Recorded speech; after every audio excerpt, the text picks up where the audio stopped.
Hello students, welcome back. Today we are going to start the chapter electrolysis.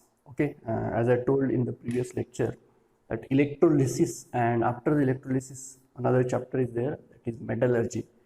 These two chapters we will study, and these two chapters are very important for your 11th and 12th grade also, because all the basics, whatever basic required for the 11th and 12th, all that basic is included in these two chapters. So these are very important chapters, and of course these chapters are very important for your 10th board exam also, because the questions, large number of questions are asked on this chapter. So without wasting any time, we will start the electrolysis हम लोग अभी start करते हैं. Okay, so electrolysis थोड़ा बहुत जानते हैं आप, 8 ग्रेड में और 9 ग्रेड में थोड़ा सा आपको पता है electrolysis. Okay, so as usual हम लोग पहले क्या देखेंगे, इस वर्ड का मीनिंग समझेंगे. सो ये वर्ड का मीनिंग सबको पता है, ये मैंने बहुत बार बोला है आपको. लिसिस इस वर्ड का मीनिंग होता है breaking, to break. Lysis is the word meaning क्या होता है उसका, ब्रेक, टू ब्रेक, कुछ भी ब्रेक करना. और इलेक्ट्रो, फर्स्ट वर्ड क्या है, electro. Electro means what, electric current और इलेक्ट्रिसिटी या फिर चार्ज. इलेक्ट्रिसिटी हमें पता है कि इलेक्ट्रिसिटी चार्ज के थ्रू फ्लो, चार्ज की वजह से फ्लो होती है. ओके, तो इलेक्ट्रो मीन्स चार्ज और electricity, and lysis means breaking. That means what, इस वर्ड का मीनिंग क्या हुआ फिर, कि इलेक्ट्रिसिटी की हेल्प से हम लोग सब्सटेंस को क्या करेंगे, ब्रेक करेंगे. कौन से सब्सटेंस को हम लोग यूज करेंगे यहाँ पर, इलेक्ट्रोलाइट्स. आई होप सबको याद होगा इलेक्ट्रोलाइट, ये वर्ड हमने एसिड बेस सॉल्ट चैप्टर में पढ़ा है. 2 वर्ड पढ़े थे, उसमें 2 टर्म्स थी, electrolyte and non electrolyte. Okay, electrolyte generally salt होते हैं या पोलर कंपाउंड जो होते हैं, पोलर कोवैलेंट कंपाउंड, उनको हम लोग इलेक्ट्रोलाइट्स कहते हैं. तो इन इलेक्ट्रोलाइट्स का ब्रेकिंग, ओके, ब्रेकिंग करेंगे हम लोग किसकी हेल्प से, इलेक्ट्रिसिटी की हेल्प से. Okay, therefore this term is electrolysis, and this term was given by a scientist, Michael Faraday. Now he has done lot of work in electrolysis में बहुत सारा काम किया है. फैराडे के लॉ भी आप आगे पढ़ोगे, Faraday's law, first law, second law, third law, ये लॉज आप आगे पढ़ने वाले हो. ओके, तो मुझे सिर्फ इतना बताना था, इलेक्ट्रोलिसिस इस वर्ड का मीनिंग क्या होता है. ओके, वर्ड का तो मीनिंग समझ में लिया हमने, लेकिन अब हम लोग इसकी क्या देखते हैं, डेफिनेशन देखते हैं. पहले सबसे पहले क्या देखते हैं, इलेक्ट्रोलिसिस की डेफिनेशन देखते हैं. अब इलेक्ट्रोलिसिस मतलब क्या है, यहाँ पर हम लोग यहाँ पर यूज करेंगे किसका, इलेक्ट्रोलाइट्स का, जैसे मैंने बताया. Okay, electrolytes. पहले डेफिनेशन समझ लेते हैं, फिर तुम लोग इसको वर्डिंग में कर सकते हो. इलेक्ट्रोलाइट्स का यूज करेंगे. अब इलेक्ट्रोलाइट कौन से होते हैं सबको पता है, NaCl. और इलेक्ट्रोलाइट्स के भी 2 टाइप होते हैं, स्ट्रॉन्ग इलेक्ट्रोलाइट और वीक इलेक्ट्रोलाइट. वो मैं बता देता हूँ. Strong electrolyte and week electrolyte. Strong electrolyte and week electrolyte. Strong electrolyte कौन से होते हैं, सारे सॉल्ट, जितने भी सॉल्ट है, NaCl, KCl, okay, then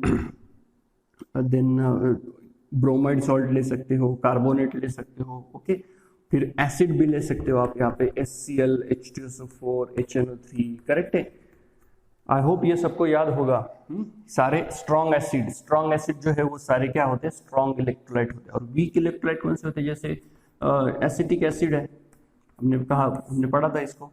acetic acid क्या होता है तुम्हारा, वीक एसिड होता है. तो ये क्या है, वीक इलेक्ट्रोलाइट है. अब इलेक्ट्रोलाइट मतलब क्या, पहले हम लोग इसको भी समझ लेते हैं, फिर इलेक्ट्रोलाइट्स, फिर इसको डेफिनेशन को देखते हैं हम लोग. इलेक्ट्रोलाइट मतलब क्या, कि ऐसा सॉल्यूशन, इलेक्ट्रोलाइट मतलब ऐसा सॉल्यूशन जिसमें से करंट पास हो सकता है, जिसमें से अगर हमने करंट पास करने की कोशिश की तो उसमें से इजीली करंट पास हो सकता है. ऐसे सब्सटेंस को क्या कहते हैं हम लोग, ऐसे सॉल्यूशन को क्या कहते हैं, इलेक्ट्रोलाइट कहते हैं. ओके, तो ये दोनों भी इलेक्ट्रोलाइट है. ये दोनों टाइप के सब्सटेंस इलेक्ट्रोलाइट है, बट ये स्ट्रॉन्ग इलेक्ट्रोलाइट है और ये वीक इलेक्ट्रोलाइट है। इसका मतलब क्या, स्ट्रॉन्ग इलेक्ट्रोलाइट ज्यादा अमाउंट में करंट पास करते हैं, वीक इलेक्ट्रोलाइट कम अमाउंट में करंट पास करते हैं। Okay, strong electrolytes means the solution of the substances or the solution of the chemical substances which passes more amount of current, and weak electrolyte means the substances whose solution passes less amount of current.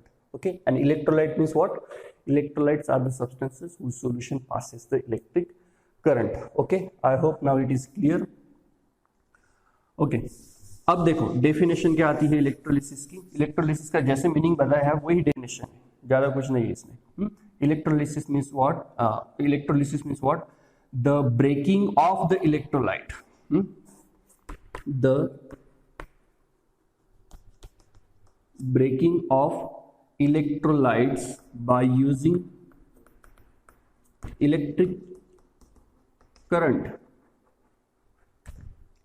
Current, okay, is known as electrolysis. अब यहां पर सिर्फ याद रखना है कि ये जो इलेक्ट्रोलाइट है ये दो टाइप्स में डिवाइड होता है।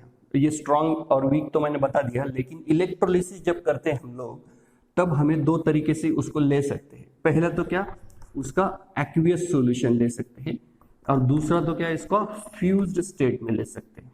उसको हम लोग फ्यूज्ड स्टेट में ले सकते हैं। एक्वियस, एक्वा, इस वर्ड का मीनिंग पता है, वाटर। मतलब क्या कि मान लो कि हमारे पास एक इलेक्ट्रोलाइट है KCl, हमारे पास क्या है, suppose KCl you know salt है, स्ट्रॉन्ग इलेक्ट्रोलाइट है, ये इलेक्ट्रोलाइट है हमारे पास। अब इसको इलेक्ट्रोलिसिस में अगर यूज करना है हमें, इसका अगर हमें इलेक्ट्रोलिसिस करना है, ओके, इलेक्ट्रोलिसिस करना है मतलब क्या करना है, इसका हमें ब्रेकिंग करना है। याद रखना है इलेक्ट्रोलिसिस, ये भी जब कभी भी वर्ड यूज करोगे तो उसका मतलब होता है इस सब्सटेंस को हम क्या करेंगे, ब्रेक करेंगे। KCl को ब्रेक करेंगे तो क्या मिलेगा, पोटेशियम सेपरेट हो जाएगा, क्लोरीन सेपरेट हो जाएगा, क्लोरीन का क्या बन जाएगा, गैस बन जाएगा, ये हम आगे देखेंगे, और पोटेशियम मेटल बन जाएगा। ओके, अब ये जो KCl है इसकी स्टेट तो आपको पता होनी चाहिए। ये सॉल्ट है तो कौन से स्टेट में होगा, सॉलिड में ही होगा, करेक्ट है, सॉलिड में ही होगा। और ये सॉल्ट है तो वाटर में क्या होगा, इजीली सोल्यूबल होगा। तो ये जो KCl है इसका हम एक्वियस सॉल्यूशन बनाकर इलेक्ट्रोलिसिस के लिए यूज कर सकते हैं, या फिर उसको फ्यूज्ड करके कर सकते हैं। फ्यूज्ड का मतलब होता है उसका मेल्टिंग करना। ओके, मान लो कि हमने ये KCl लिया, यहाँ पर KCl लिया, KCl कौन से स्टेट में, सॉलिड। ओके, तो ये सॉलिड KCl हमने इसमें लिया, ओके, और उसको हीट किया। कब तक हीट किया, जितना कि इसका मेल्टिंग पॉइंट है। ओके, मतलब क्या, मेल्टिंग पॉइंट जैसे ही टेम्परेचर इसका हीट कर रहे हैं हम लोग कंटिन्यूसली, और जैसे ही टेम्परेचर उसके मेल्टिंग पॉइंट के इतना रीच हो जाता है तो ये क्या हो जाएगा, सॉलिड स्टेट से लिक्विड स्टेट में कन्वर्ट हो जाएगी, जिसको हम क्या कहते हैं, मेल्टिंग होती है। तो इसकी मेल्टिंग होती है, इसी को हम लोग क्या कहते हैं, fused state. Okay, fused state, या फिर उसको मेल्टिंग भी तुम लोग बोल सकते हो। ओके, तो इलेक्ट्रोलिसिस के लिए हम कोई भी इलेक्ट्रोलाइट दो तरीके से यूज कर सकते हैं, एक तो एक्वियस स्टेट में या फिर फ्यूज्ड स्टेट में। Okay, I hope now definition सबको समझ में आई है। Okay, the breaking of the substances by using the electric current, ये शॉर्ट डेफिनेशन मैंने बताई है। ओके, इतनी जो इंपॉर्टेंट पार्ट है डेफिनेशन का वो मैंने बता दिया है सर। ओके, ओके, इसके बाद थोड़ा सा और बेसिक जरा जान लेते हैं हम लोग कि इलेक्ट्रिक करंट कैसे फ्लो होता है। इलेक्ट्रिक करंट मतलब क्या, अब तक तुम लोगों ने जो फिजिक्स में पढ़ा होगा कि इलेक्ट्रिक करंट किसके थ्रू पास होता है, मेटल्स के through, that is through the conductor. Okay, conductor किसे कहते हैं, जिसके थ्रू इलेक्ट्रिक करंट पास होता है। और तुमने जो फिजिक्स में पढ़ा है कि करंट किसके थ्रू पास होता है, कंडक्टर। और कंडक्टर कौन होते हैं, जनरली मेटल्स होते हैं। ओके, फिजिक्स में तुम लोगों ने पढ़ा हुआ कि कॉपर वायर है, कॉपर ये मेटल है, उसके थ्रू इलेक्ट्रॉन पास होता है। जनरली हमारे घरों में भी जो कनेक्शंस होते हैं वो सारे कॉपर वायर के होते हैं। ओके, घर के बाहर अगर तुम लोग देखोगे जो इलेक्ट्रिसिटी के जो पोल्स होते हैं उस पर एल्यूमिनियम के वायर्स होते हैं, बड़े बड़े थिक वायर होते हैं।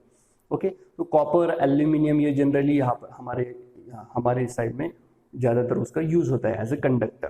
तो ये कंडक्टर क्या हुआ है, कौन से स्टेट में, ये कंडक्टर कॉपर, एल्यूमिनियम, सिल्वर भी यूज करते हैं टेलीफोन लाइंस में। तो ये कंडक्टर कौन से स्टेट में, सॉलिड स्टेट में, करेक्ट है। तो कंडक्टर को हमें समझना है पहले, कंडक्टर जनरली कौन से स्टेट में होते हैं, सॉलिड स्टेट में होते हैं। और अब ये तो हुआ फिजिक्स, ये तो बात हो गई फिजिक्स की, लेकिन केमिस्ट्री में अभी हम लोग केमिस्ट्री पढ़ रहे हैं, तो केमिस्ट्री में हमें क्या करना है, जैसे कि मैंने बताया इलेक्ट्रोलिसिस मतलब हमें ब्रेकिंग करनी है सब्सटेंस को, इलेक्ट्रोलाइट को ब्रेक करना है, किसकी हेल्प से, इलेक्ट्रिक करंट से। तो यहाँ पर हमारे इसमें भी अब इलेक्ट्रिक करंट इन्वॉल्व है, लेकिन यहाँ पर हम लोग कंडक्टर नहीं यूज करने वाले, हम लोग क्या यूज करने वाले हैं, यहाँ पर इलेक्ट्रोलाइट यूज करने वाले।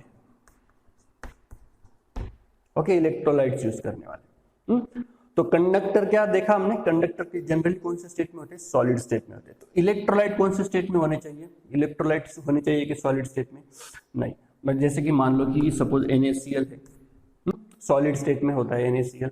अब NaCl में अगर हमने करंट पास किया सॉलिड NaCl में, तो करंट पास होगा क्या, नहीं होगा ऑब्वियसली, क्योंकि NaCl सॉलिड स्टेट में है तो उसके आयंस फ्री नहीं होंगे। हमें पता है, मैंने ये एसिड बेस सॉल्ट में बताया था कि NaCl जब हम वाटर में डिसॉल्व करेंगे, वाटर में डिसॉल्व करते हैं तो ये सेपरेट हो जाता है, Na+ और Cl-। ओके, आयोनाइजेशन हो जाता है उसका। ये मैंने बताया था कि Na+ ऑक्सीजन वाटर के ऑक्सीजन पर अट्रैक्ट होता है, क्योंकि इसके ऊपर पार्शियल निगेटिव होता है और इसके ऊपर पार्शियल पॉजिटिव होता है। तो सारे Na+ के सराउंडिंग में क्या आएगा, यहाँ पे वाटर का ऑक्सीजन, और Cl के सराउंडिंग में कौन आ जाते हैं, हाइड्रोजन आ जाते हैं, क्योंकि हाइड्रोजन पर पार्शियल पॉजिटिव और Cl पर क्या है, पार्शियल निगेटिव चार्ज है। ओके, तो सराउंडिंग में पूरे Cl के सराउंडिंग में क्या आ जाता है, हाइड्रोजन आ जाता है। इस तरीके से वो सेपरेट हो जाते हैं और आयंस प्रोड्यूस होते हैं, Na+ प्रोड्यूस होता है, Cl-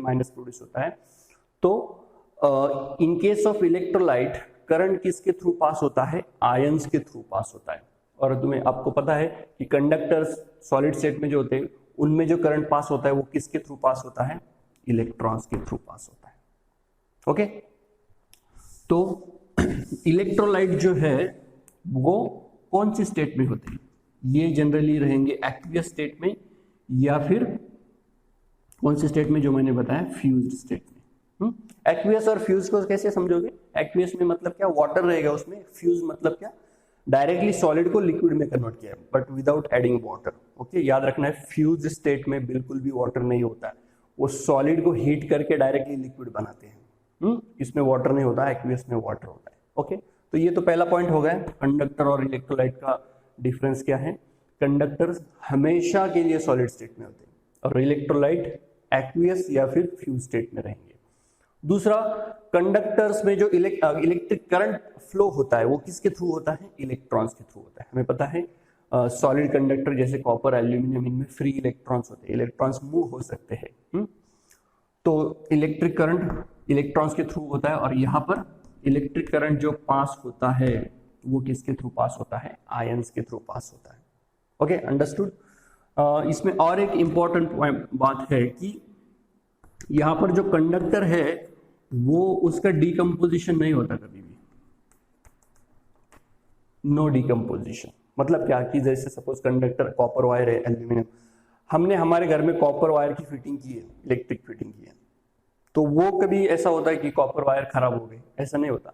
जितने दिन तक हम लोग उसको यूज करेंगे उतने दिन तक वो वैसे की वैसे रहेगी, वो डिकम्पोज नहीं होती, अनलेस अगर कोई उसमें स्पार्किंग हो जाए तो वायर वो जल जाती है। मतलब क्या होता है, वो भी आउटर का इंसुलेटर जो है वो खराब हो जाता है। तो प्रिकॉशन के लिए हम लोग वो वायर निकालते हैं, लेकिन कॉपर हमेशा के लिए कॉपर फॉर्म में ही रहेगा, वो कभी भी डिकम्पोज नहीं होता। लेकिन इलेक्ट्रोलाइट्स में क्या हो जाता है कि करंट किसके थ्रू पास होता है, आयंस के थ्रू पास होता है। जैसे मान लो कि NaCl है, तो NaCl Na+ और Cl- में कन्वर्ट होता है, और जब हम लोग आगे पढ़ेंगे इसको कि जब Na+ और Cl- का इलेक्ट्रोलिसिस होता है तो इससे क्या बन जाता है, सोडियम मेटल बन जाता है, और क्लोरीन का कन्वर्जन किसमें हो जाता है, Cl2 गैस में कन्वर्जन होता है। मतलब यहाँ पे क्या हुआ है, सीधे सीधे दिख रहा है हमें कि NaCl का क्या हुआ है, डिकम्पोजिशन हुआ है। मतलब NaCl का कन्वर्जन Na और Cl2 गैस में, Cl2 गैस है तो वो बाहर चला जाएगा, करेक्ट है। तो यहाँ पर क्या हो जाता है, डिकम्पोजिशन होता है, ये याद रखना है, डिकम्पोजिशन होता है यहाँ पर। ओके, और जो लास्ट पॉइंट है इसमें कि अगर यहाँ पर कोई भी डिकम्पोजिशन नहीं हो रहा है, मतलब कोई भी सब्सटेंस फॉर्म नहीं हो रहा है, तो ये कौन सा चेंज हुआ, फिजिकल चेंज। और यहाँ पे नया सब्सटेंस बनता है, जैसे NaCl का कन्वर्जन Cl2 और सोडियम मेटल में हो जाता है, तो यहाँ पे नया सब्सटेंस बन रहा है, तो ये कौन सा चेंज है, केमिकल चेंज होता है। Okay, so these are the 4 distinguishing point, पूछ सकते हैं एग्जाम में, इसलिए मैंने बताया। ओके, कंडक्टर सॉलिड स्टेट में होते हैं, इलेक्ट्रोलाइट एक्वियस और फ्यूज स्टेट में होते हैं। कंडक्टर में इलेक्ट्रिक करंट किसके थ्रू पास होता है, इलेक्ट्रॉन्स के थ्रू पास होता है। इलेक्ट्रोलाइट्स में आयंस के थ्रू पास होता है। देन कंडक्टर में कोई भी डिकम्पोजिशन नहीं होता है। इलेक्ट्रोलाइट में इलेक्ट्रोलिसिस में जो सब्सटेंस है, जो इलेक्ट्रोलाइट है, वो ब्रेक डाउन होता है, उसका डिकम्पोजिशन होता है, नया सब्सटेंस बनता है। यहाँ पे नया सब्सटेंस नहीं बनता, इसलिए वो फिजिकल चेंज है, यहाँ पे केमिकल चेंज है। ओके, एक बात तो यहाँ पे मैं और बताना चाहता हूँ कि मैंने यहाँ पे बताया कि करंट किसके थ्रू पास होता है, आयंस के थ्रू पास होता है। ओके, थोड़ा सा आयंस के बारे में बेसिक जान लेते हैं हम लोग। ये ऑलरेडी मैंने एसिड बेस सॉल्ट में बता रखा है तुम लोगों को। ओके, लेकिन फिर भी अभी मैं वापस करता हूँ, रिपीट करता हूँ उसको। आयंस, अब देखो आयंस 2 टाइप के होते हैं, ये पता है। आयंस 2 टाइप के हैं। पहला है कैटायन, दूसरा है एनायन। कैटायन पर कौन सा चार्ज होता है, पॉजिटिव, और एनायन पर कौन सा चार्ज होता है, निगेटिव चार्ज होता है। अब जरा हम लोग समझते हैं कि एक एटम जो है, बेसिक यूनिट क्या होता है मैटर का। जो मैटर, पहले मैटर मतलब क्या, मैटर मतलब एनीथिंग जो हमें आंखों से दिखता है, whether it is solid, liquid और गैस। गैस तो नहीं दिखता आंखों से, but gas is also a kind of matter. Okay, and this matter is made from what, atom. Okay, तो 118 एलिमेंट जो है वो भी क्या है, एक मैटर ही है। ओके, तो एटम से, किसी भी एटम से कैटायन कैसे बनता है और एनायन कैसे बनता है, ये हम लोग देखेंगे। ये आई थिंक मैंने केमिकल बॉन्डिंग में बताया है या एसिड बेस सॉल्ट में बताया। अब मान लो कि एक मैं यहाँ पे कोई भी एक एटम ड्रॉ करता हूँ। एटम कैसा होता है सबको पता है। फर्स्ट शेल में मान लो कि 2 इलेक्ट्रॉन है, और सेकंड शेल में मान लो 1 इलेक्ट्रॉन है। अब क्या होगा कि ये 1 इलेक्ट्रॉन, मतलब ऐसा मान लेते कि 3 इलेक्ट्रॉन है इसमें। कितने इलेक्ट्रॉन है, 3 इलेक्ट्रॉन है। और हमें पता है कि एटम चार्जलेस होता है, उसके ऊपर कभी भी चार्ज नहीं होता। तो इसका मतलब क्या, 3 इलेक्ट्रॉन है। तो प्रोटॉन भी कितने होंगे न्यूक्लियस में, 3 प्रोटॉन होंगे। प्रोटॉन भी कितने होंगे, 3। तो 3 negative charge and 3 positive charge, so equal हो जाते, चार्जेस क्या हो जाते हैं, इक्वल हो जाते हैं। इसीलिए एटम पर कोई भी चार्ज नहीं रहता हमेशा। अब मान लो कि ये पहले इक्वल है, negative charge positive charge equal है, 3 है। ये इलेक्ट्रॉन सपोज निकल गया, ये इलेक्ट्रॉन निकल गया। तो इलेक्ट्रॉन कितने बचे, 2 इलेक्ट्रॉन, और प्रोटॉन कितने बचे, 3, क्योंकि प्रोटॉन नहीं रिमूव हुआ है, इलेक्ट्रॉन रिमूव हुआ है सिर्फ। ओके, तो अब देखो यहाँ पर पॉजिटिव चार्ज कितने हो गए, 3 हो गए। निगेटिव चार्ज कितने हो गए, 2 हो गए। कौन सा चार्ज बढ़ गया, पॉजिटिव चार्ज बढ़ गया। इसीलिए ये क्या बन जाता है, कैटायन बन जाता है। ओके, तो मान लो कि ये लिथियम है, तो लिथियम का जब इलेक्ट्रॉन लूज हो जाता है तो हम लोग उसके ऊपर पॉजिटिव चार्ज दिखाते हैं। समझ में आया, पॉजिटिव चार्ज कैसे बना, नंबर ऑफ प्रोटॉन बढ़ गए, मतलब उतने ही रह गए, लेकिन इलेक्ट्रॉन कम हो गए। तो इसीलिए इसके ऊपर हमने क्या दिया, पॉजिटिव चार्ज।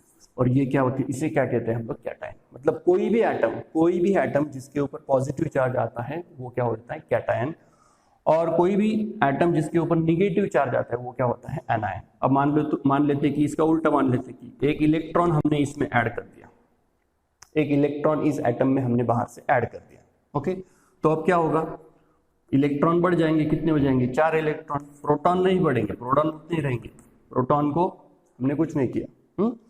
तो 4 इलेक्ट्रॉन 3 प्रोटॉन, कौन सा चार्ज बढ़ गया, निगेटिव चार्ज बढ़ गया। ओके, तो निगेटिव चार्ज बढ़ गया है, तो हम लोग कैसे देखेंगे उसको, क्या लिखेंगे उसके ऊपर, निगेटिव चार्ज देंगे। ओके, जनरली लिथियम पर कभी निगेटिव चार्ज नहीं आता है, बट यहाँ पर समझने के लिए मैंने बताया। समझ में आया, कैटायन एनायन कैसे बनते हैं।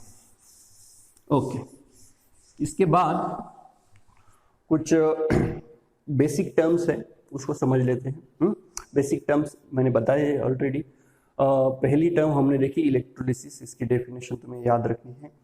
देन इलेक्ट्रोलाइट की डेफिनेशन मैंने बताई already. The solution of the substances which passes the electric current are known as electrolyte. Electrolyte के मैंने 2 टाइप बताए, strong electrolyte, weak electrolyte. Strong electrolyte मतलब क्या, वीक इलेक्ट्रोलाइट मतलब क्या, ये पता है। उनके एग्जाम्पल्स याद रखें। Okay, examples are very important, exam में पूछ सकते हैं। उसके बाद जो इंपॉर्टेंट है वो है इलेक्ट्रोलिटिक सेल। इलेक्ट्रोलिटिक सेल, अब ये इलेक्ट्रोलिटिक सेल क्या होती है? इलेक्ट्रोलिटिक सेल मतलब क्या कि ऐसा डिवाइस जिसमें हम इलेक्ट्रोलिसिस करते हैं। अब हमें इलेक्ट्रोलिसिस करनी है ना, इलेक्ट्रोलिसिस हमने देखी, बट ये इलेक्ट्रोलिसिस करेंगे किसमें? तो जिस एपरेटस में करते हैं, मान लो इन शॉर्ट एपरेटस, या फिर ऐसा डिवाइस कि जिसमें हम जो ये प्रोसेस करेंगे, कौन सी प्रोसेस? ये इलेक्ट्रोलिसिस प्रोसेस करेंगे। ओके, उस डिवाइस को क्या कहते हैं हम लोग? Electrolytic cell. Okay, the apparatus और द डिवाइस, ओके, और द वेसल भी बोल सकते हो, और the vessel in which electrolysis is carried out is known as a electrolytic cell. Okay, तो ये डेफिनेशन है इलेक्ट्रोलिटिक सेल की, इसको जरा समझ लेते हैं हम लोग कि एक्चुअली इलेक्ट्रोलिटिक सेल कैसे होता है। जनरली बीकर में करते हैं, अगर हम लोग लैब में करते हैं, ओके, केमिस्ट्री लैब में अगर करते हैं तो बीकर में करते हैं। इंडस्ट्री में जो होती है तो बहुत बड़े बड़े कंटेनर्स होते हैं, उसमें वो करते हैं। और इसमें क्या होता है कि दो रॉड होते हैं, मेटल के रॉड होते हैं या नॉन मेटल के भी यूज करते हैं, जनरली ग्राफाइट, प्लेटिन, ग्राफाइट, कार्बन का। अब ये जो रॉड है ये करते हैं कनेक्ट बैटरी को। ये सारा फिजिक्स में तुम लोगों ने पढ़ा है।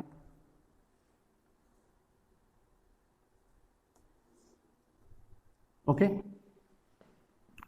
तो ये हुआ सपोज बैटरी का निगेटिव टर्मिनल और ये हुआ बैटरी का suppose positive terminal. Okay, this is negative terminal and this is positive terminal. This is ammeter. Ammeter सबको पता है किसके लिए यूज करते हैं, फिजिक्स में पढ़ा है। एमीटर करंट पास हो रहा है या नहीं हो रहा है इस सर्किट से, ओके, इसीलिए एमीटर लगाते हैं। करंट जैसे पास होता है वो रिफ्लेक्शन दिखाता है। ओके, अब देखो वेरी इंपॉर्टेंट, जब ये रॉड, ये जो मेटल का रॉड है या फिर नॉन मेटल का होगा, ये बैटरी को निगेटिव टर्मिनल को जब कनेक्ट करते हैं, बैटरी के निगेटिव टर्मिनल को जब कनेक्ट करते हैं तो उसे क्या कहते हैं? कैथोड। बैटरी के निगेटिव टर्मिनल को जो कनेक्ट होता है उसे क्या कहते हैं? कैथोड कहते हैं। और बैटरी के पॉजिटिव टर्मिनल को जो कनेक्ट है उसे हम क्या कहते हैं? एनोड कहते हैं। Okay, cathode, anode. तो ये पूरा क्या बन गया? अब सर्किट बन गया है, क्योंकि हमने इसमें बैटरी कनेक्ट की है। यहाँ पे स्विच भी होता है, जब करंट पास करना है या नहीं करना है इसके लिए स्विच होता है, वो दिखाया नहीं है यहाँ पे। ये एक बीकर लिया है हमने, ये दो मेटल रॉड हैं। अब ये याद रखना है कैथोड किसे कहते हैं, एनोड किसे कहते हैं। जनरली इसमें ही कंफ्यूजन हो जाता है, ये बिल्कुल भूलना नहीं है। कैथोड निगेटिव टर्मिनल को कनेक्ट होता है, एनोड पॉजिटिव टर्मिनल को कनेक्ट होता है बैटरी के। फिर ये जो वेसल है इसमें हमें क्या लेना है? इलेक्ट्रोलिटिक और इलेक्ट्रोलाइट सॉल्यूशन लेना है हमें, इलेक्ट्रोलाइट का सॉल्यूशन लेना है हमें। ओके, तो मान लेते हैं हमने इसमें क्या लिया है? KCl solution. अब ये एक्वियस सॉल्यूशन लिया हमने, कैसा लिया है? एक्वियस सॉल्यूशन लिया है। ओके, अब तुम्हें पता है कि एक्वियस मतलब क्या? वाटर ऐड किया है उसमें, और जब वाटर अगर ऐड किया है उसमें तो ये क्या प्रोड्यूस करेंगे? K+ और Cl-। तो इसका मतलब इस सॉल्यूशन में कौन से आयन प्रेजेंट है? K+ प्रेजेंट है, Cl- प्रेजेंट है। उसके साथ साथ इसमें एक्वियस मतलब वाटर है, तो वाटर के भी आयंस रहेंगे। वाटर किस में आयोनाइज होता है? H+ और OH-। वाटर किस में आयोनाइज होता है? H+ और OH- में। ओके, इसीलिए इस सॉल्यूशन में कितने आयन से? टोटल 4 आयन से। पॉजिटिव आयन कौन से है? K+। ओके, वाटर का मैं दिखा देता हूं यहाँ पे, H+ और OH-। तो ये दो पॉजिटिव आयंस हैं और ये दो निगेटिव आयंस है इसमें। ओके, अब देखो क्या होता है एक्चुअली यहां से अब तुम्हारी इलेक्ट्रोलिसिस स्टार्ट होती है। ओके, कैसे? देखो, जैसे ही हम लोग इस बैटरी से करंट पास करना स्टार्ट कर देते हैं, जैसे हम लोग इसमें से करंट पास करना स्टार्ट कर देते हैं तो क्या होता है कि ये जो कैथोड है या ये जो एनोड है, ये इसके ऊपर क्या, इसके ऊपर कौन सा चार्ज आ जाता है? पॉजिटिव चार्ज आ जाता है एनोड के ऊपर। कैसे आता है पॉजिटिव चार्ज? देखो, अब देखो जनरली क्या होता है कि एनोड बैटरी के पॉजिटिव टर्मिनल को कनेक्टेड है, इसीलिए निगेटिव आयन जो है इस सॉल्यूशन में वो किसकी तरफ अट्रैक्ट होते हैं, इस एनोड की तरफ अट्रैक्ट होते हैं। निगेटिव कौन से किसके ऊपर चार्ज है, Cl माइनस और OH माइनस के ऊपर। ओके, तो Cl माइनस अट्रैक्ट हो जाता है किसकी तरफ, एनोड की तरफ। ओके, और यहां पर वो क्या करता है, अपना एक इलेक्ट्रॉन लूज कर देता है, अपना एक इलेक्ट्रॉन क्या कर देता है, लूज कर देता है, और Cl माइनस का कन्वर्जन किस में हो जाता है, Cl में हो जाता है, प्लस एक इलेक्ट्रॉन लूज होता है। और ये जो इलेक्ट्रॉन है, ये इलेक्ट्रॉन इस वायर के थ्रू, इस वायर के थ्रू किस में चला जाता है, बैटरी में चला जाता है। किस में चला जाता है, बैटरी में चला जाता है। ओके, तो ये सब हो रहा है एनोड पर, ये किस पर हो रहा है, एनोड पर हो रहा है। एट द सेम टाइम, मतलब जिस वक्त एनोड पर ये हो रहा है, अट्रैक्शन हो रहा है Cl माइनस का, उसी वक्त कैथोड पर क्या होता है कि कैथोड कौन से टर्मिनल को कनेक्टेड है, निगेटिव टर्मिनल को। तो इसीलिए जो पॉजिटिव आयंस है, पॉजिटिव आयंस कौन से है, K+ है और H+ है, तो वो क्या करते हैं, कैथोड की तरफ अट्रैक्ट होते हैं। और ये जो इलेक्ट्रॉन एनोड पर रिलीज हुआ था, एनोड से कहा गया था बैटरी, और बैटरी क्या करती है, ये इलेक्ट्रॉन किसकी तरफ भेजती है, कैथोड की तरफ भेजती है। ओके, तो इसीलिए कैथोड पर कौन सा चार्ज आ जाता है, निगेटिव चार्ज आ जाता है। ओके, एनोड से इलेक्ट्रॉन, एनोड से कैथोड की तरफ आ गए, इसीलिए कैथोड पर कौन सा चार्ज आता है, निगेटिव।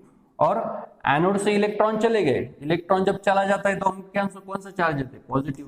तो एनोड कौन सा चार्ज बन जाता है, पॉजिटिव चार्ज का बन जाता है। Understood, this is very important. तो पॉजिटिव आयन जो है वो कैथोड की तरफ अट्रैक्ट होते हैं। अब कैथोड के पास क्या है, इलेक्ट्रॉन्स है, तो K+ क्या कर लेता है, इलेक्ट्रॉन एक्सेप्ट कर लेता है।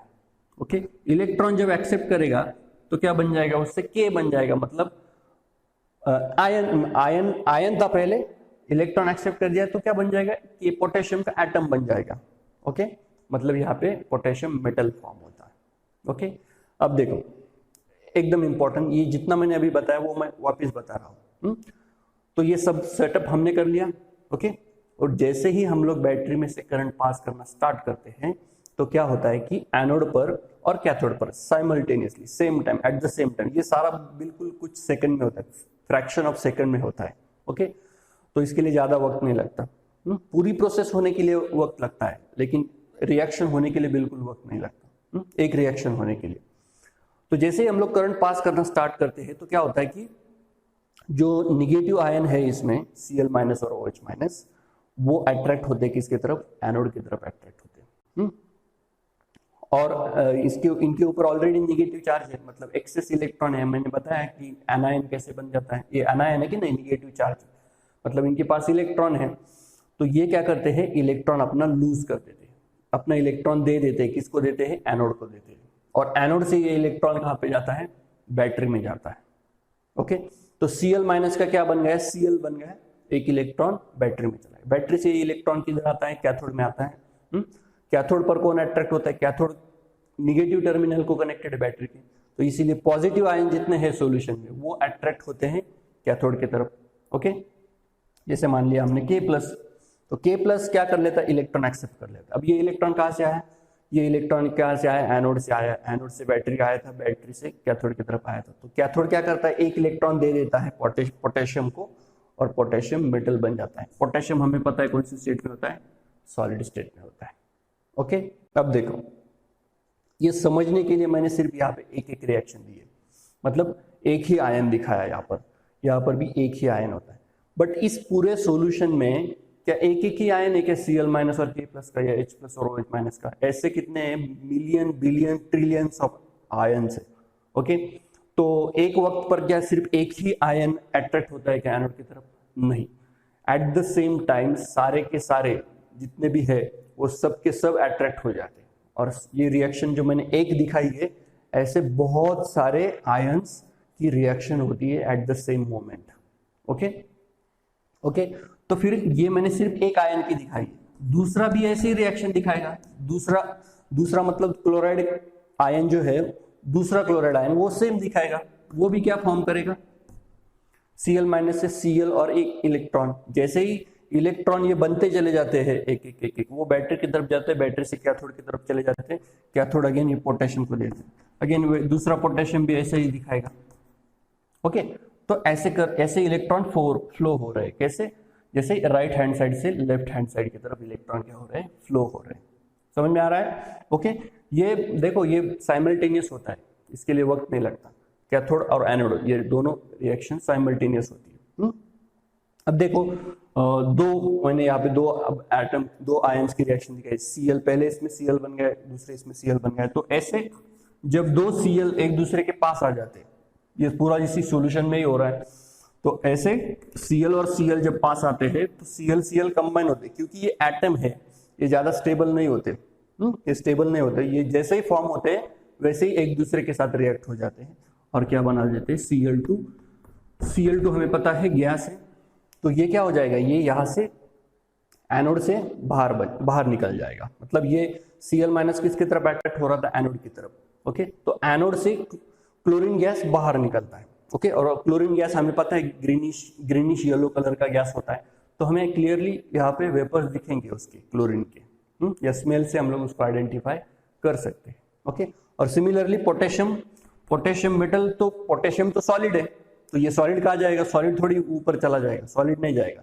तो सॉलिड जो है वो क्या हो जाता है, ये जो रॉड है, ये जो कैथोड है, इसके ऊपर क्या हो जाता है, डिपॉजिट हो जाता है। मैं समझने के लिए यहाँ पे दिखाता हूँ। सपोज ये कैथोड है, तो पोटेशियम मेटल जो है वो इसके ऊपर डिपॉजिट हो जाता है, ऐसे डिपॉजिट हो जाता है, मतलब उसको चिपक जाता है। और पूरी प्रोसेस जब खत्म हो जाती है तो सॉल्यूशन में जितना भी पोटेशियम था वो सब मेटल बन जाता है और उस कैथोड के ऊपर क्या हो जाता है, डिपॉजिट हो जाता है। Okay, understood? This is the total process of electrolysis. और इस प्रोसेस में क्या हुआ है, देखो हमने बैटरी कनेक्ट की, बैटरी में से इलेक्ट्रिक करंट की हेल्प ली और हमने KCl का ब्रेक डाउन किया। तो ओवरऑल अगर ये दो रिएक्शन अगर मैं कंबाइन करूं तो क्या हो जाएगा, रिएक्शन कैसे होगी, K plus Cl2 is gas, potassium is form in the solid state. तो KCl का हमने क्या किया, डिकम्पोजिशन किया इलेक्ट्रिक करंट की हेल्प से। ओके, समझ में आया? अब देखो इलेक्ट्रॉन कहां से कहां फ्लो हो रहे हैं, एनोड से कैथोड की तरफ फ्लो हो रहे हैं। जब इलेक्ट्रॉन ऐसे फ्लो हो रहे हैं तो इलेक्ट्रिक करंट कैसे पास होगा, सबको पता होगा, आई थिंक फिजिक्स में पढ़ा होगा। जब इलेक्ट्रॉन्स ऐसे फ्लो हो रहे हैं तो इलेक्ट्रिक करंट उसके रिवर्स डायरेक्शन में फ्लो होता है। आई होप ये सबको पता होगा।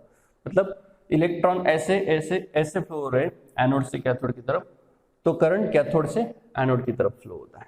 ओके, और इसको चेक कैसे कर सकते हैं हम लोग, एमीटर के थ्रू, या फिर हम लोग क्या कर सकते हैं, एमीटर की जगह एक बल्ब लगा सकते हैं। ओके, तो जब करंट फ्लो होना स्टार्ट होगा तो ये बल्ब क्या होगा, ग्लो होने लगेगा। Okay, I hope now it is clear.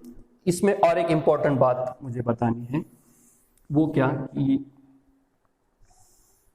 अब देखो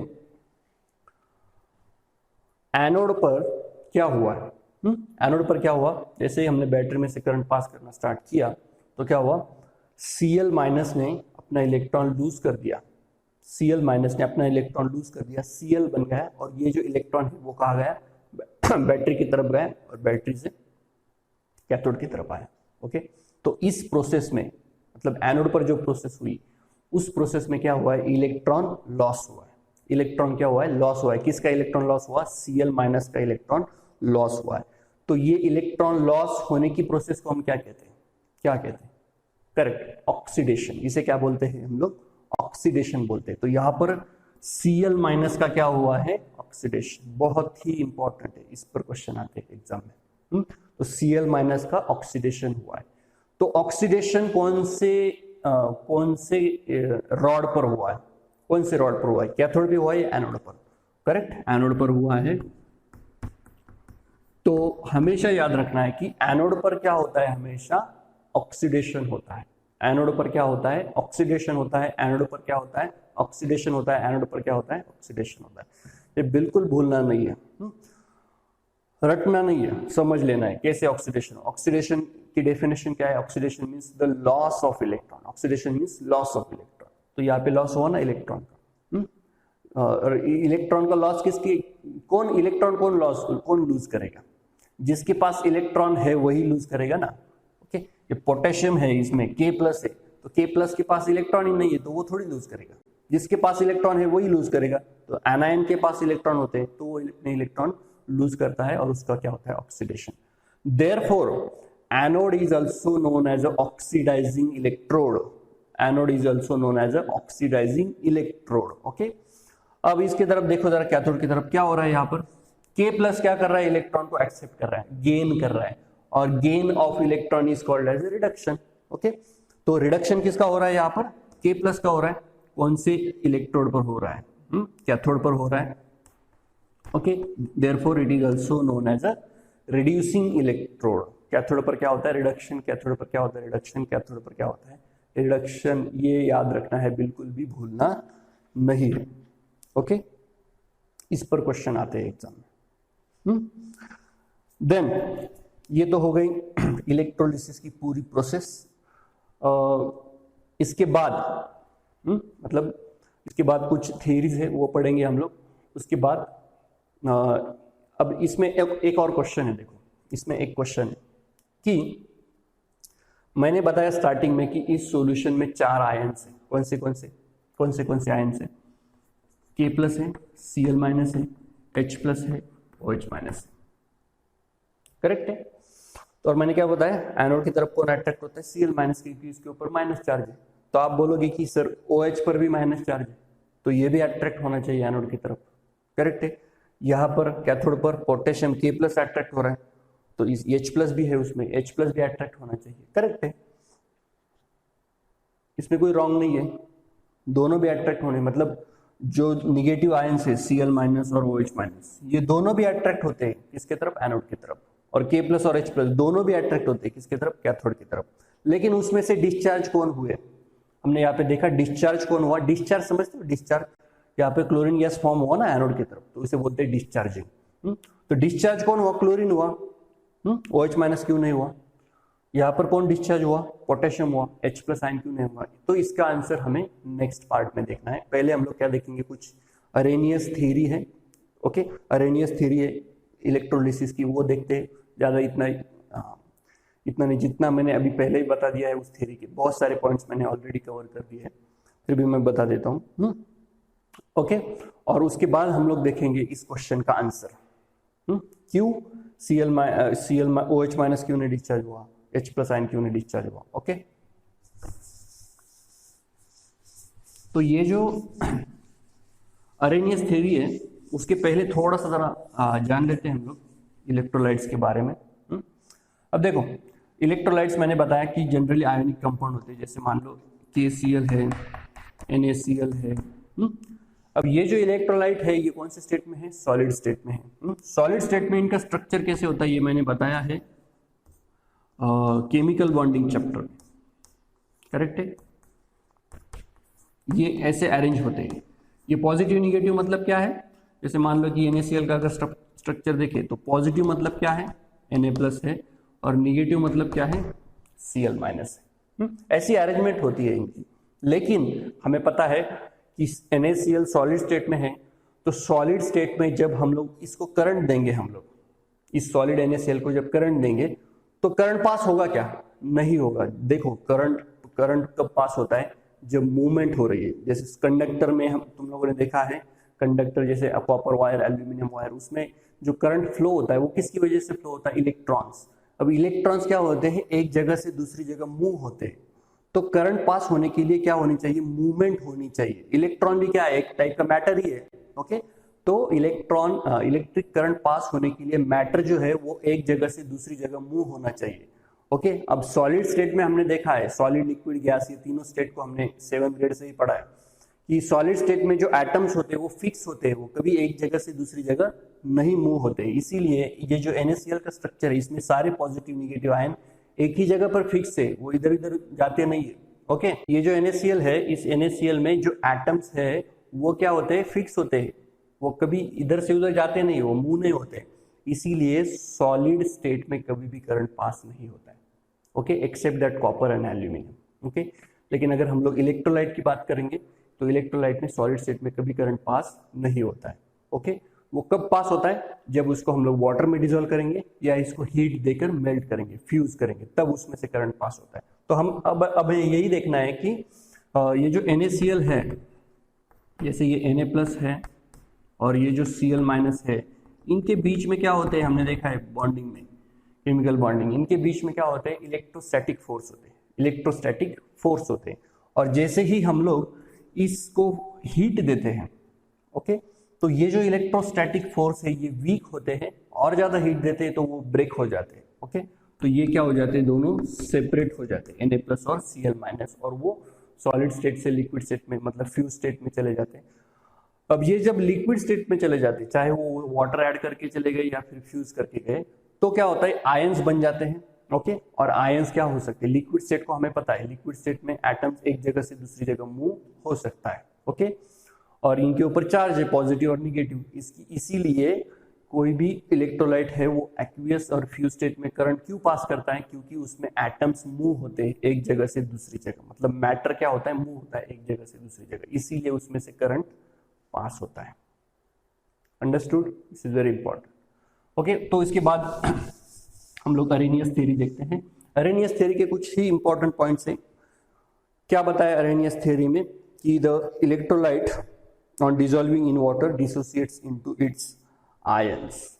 इलेक्ट्रोलाइट को जब हम लोग वाटर में डिसॉल्व करते हैं तो उसके क्या बन जाते हैं, आयंस बन जाते हैं। ऐसा कौन बोलता है, अरेनियस बोलता है। ओके, सेकंड क्या बोलता है वो, कि the dissociation allows the flow of electric current through the electrolyte. Okay, तो ये जो आयंस बनते हैं, मतलब आयंस का जो क्या होता है, डिसोसिएशन जो होता है, आयंस प्रोड्यूस होना मतलब क्या होता है, डिसोसिएट जो होते हैं, इसकी वजह से क्या होता है, इलेक्ट्रिक करंट फ्लो होता है, जैसे मैंने अभी अभी बताया तुम लोगों को। ओके, देन उसके बाद एक इंपॉर्टेंट पॉइंट क्या है इसका, the extent to which electrolyte breaks up into ion is called as a degree of dissociation. ये एक टर्म है इसमें, डिग्री ऑफ डिसोसिएशन, ये भी मैंने ऑलरेडी एसिड बेस्ड सॉल्ट में बता दिया है, डिग्री ऑफ डिसोसिएशन। ओके, कैसे समझते हैं इसको, अगेन वही एग्जांपल मैंने दिया था तुम लोगों को, ये एग्जांपल दिया था, कौन सा, एसिटिक एसिड का, एसिड बेस्ड सॉल्ट में ये प्रोड्यूस करता है क्या, CH3COO- और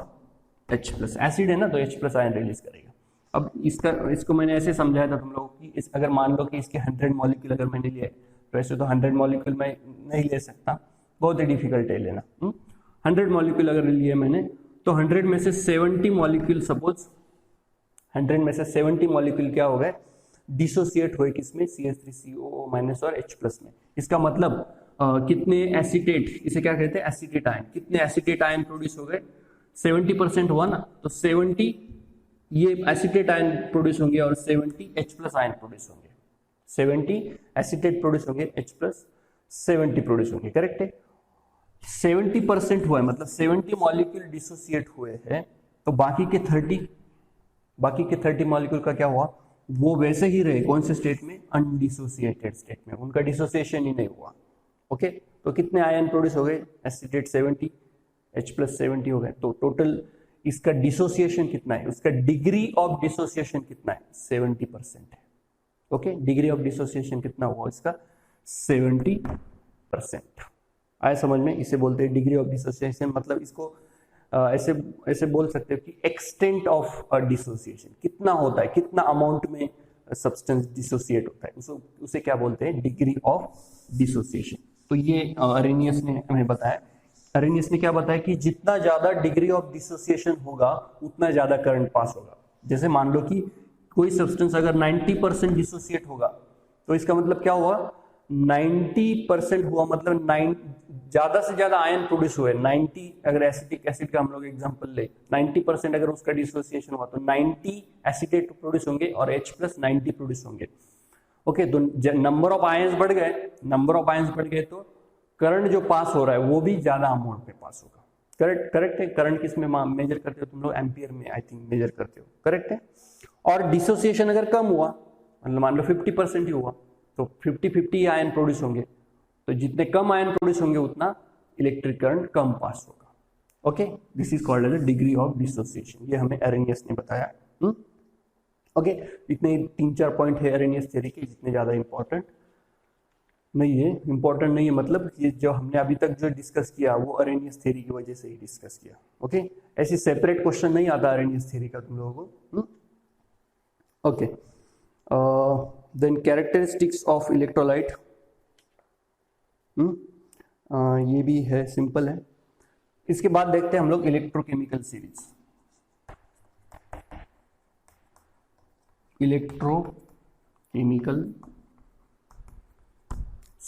इलेक्ट्रोकेमिकल सीरीज ये हमें,